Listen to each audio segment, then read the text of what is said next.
ছাড়ো দেখো এরকম একটা জাল জাল ফুচকা যদি পেলে তার কি আর কিছু লাগে। আজ করছি গিয়ে আমার এমন জাল খাইতে মন চাইতেছে, মানে এমন জাল খাওয়ালে পাগল আর ছাগল হয়ে গেছি।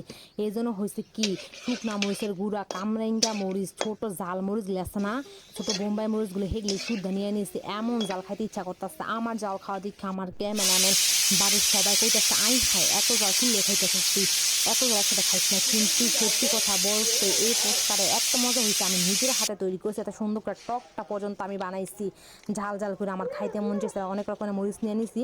এরকম মরিচ দেওয়া ফুচকা খাইতে আমার এত ভালো লাগে। আর নাগা মরিচের ফ্লেভার মিলে অনেক অসাধারণ হয়। জাল জাল ফুচকার কথা কিছু একদম বেস্ট, এটার সাথে কিছু তুলনা হয় না। সব কিছুতে একদম অন্যরকম, খাইলে মনটা অন্যরকম ফুরফুরা হয়ে যায়, সেই স্বাদ লাগে।